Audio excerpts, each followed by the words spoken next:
విగ్రహాలు అనేది అమ్మారు.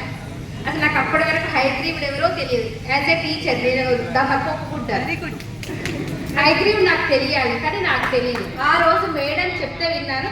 ఆ రోజు నేను కొనుక్కొని తీసుకొని వెళ్ళాను. పావనితో అన్నాను, పావని ఇలా హైగ్రీవ్ నాకు తెలియదు, నేను ఇట్లా ఒక 2-3 ఇయర్స్ తర్వాత ఇలా నాకు దొరికింది, అప్పటి వరకు కూడా నాకు హైగ్రీవుడు ఎవరో తెలియదు అనేసి అన్నాను. అంటే అది నాకు తెలియదు, నేను మేడం నేను అమ్మవారి దగ్గర ఉంటాను అనేసి అన్నారు. కానీ ఆ యంత్రం నేను మా ఇంట్లో పెట్టుకున్నాక మా బాబులో నేను చాలా డెవలప్మెంట్ చూశాను. మా బాబు 6th స్టాండర్డ్లో ఉన్నప్పుడు నేను తీసుకున్నాను కదా, అసలు నాకు దాని గురించి తెలియదు, దానివల్ల లాభం ఏంటో తెలియదు, అది పెట్టుకుంటే ఏం జరుగుతుందో కూడా నాకు తెలియదు. ఆ యంత్రం పెట్టుకున్నాను. 40 days పూజ చేసుకోమన్నారు, నాకు మంత్రం చెప్పారు, ఆ మంత్రం చేసుకున్నాను. మా బాబులో చాలా డెవలప్మెంట్ కనిపించింది. మా బాబుకి మాస్టర్స్ కంప్లీట్ అయిపోయింది యుఎస్లో. నేను ఎప్పుడూ అనుకోలేదు మా బాబుని యుఎస్ పంపిస్తానని కూడా అనుకోలేదు. నేను నా కెరీర్లో కూడా నాకు డెవలప్మెంట్ కనిపిస్తుంది. థ్యాంక్ యూ అమ్మా. మా బాబు కూడా యుఎస్లో ఎంఎస్ చేస్తున్నాడు, ఫైనల్ ఇయర్కి వచ్చాడు. ఇదంతా లక్ష్మీ హైదేవ స్వామి యొక్క సరస్వతీదేవి యొక్క అనుగ్రహం.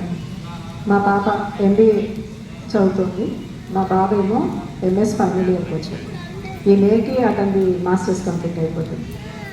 అయితే నేను ఎందుకు మా పిల్లల గురించి చెప్తున్నాను అంటే, మా పిల్లలు ఫస్ట్ అంత బాగా చదివేవాళ్ళు ఏం కాదు, నార్మల్గా చదివేవాళ్ళు. ఎప్పుడు వాళ్ళకి మా పిల్లలిద్దరికి 80+ వస్తుంది, ఎప్పుడు 80+ కామన్. కానీ మా దాంట్లో వచ్చేసరికి ఏమంటారంటే 90 మార్కులు తెచ్చుకుంటే పైన 10 మార్కులు ఎందుకు రాలేదు, 98 వస్తే 2 మార్కులు ఎందుకు తక్కువ వచ్చాయి నీకు, ఆ 99 కూడా ఎందుకు వచ్చింది, 100 రావాలి కదా, 100 ఎలా వస్తుంది.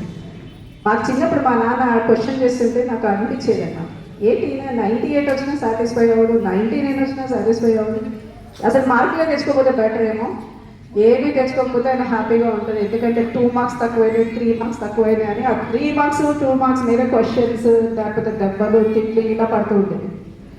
అలా అనిపించేది. ఏంటంటే మనం కూడా పెద్దగా ఇవన్నీ ఆలోచించడం వేస్ట్, ఎక్కువగా చదవడం వేస్ట్, ఆ లాస్ట్ 2 మార్క్స్ గురించి ఎందుకు దెబ్బలు తింటాం అనిపించేది.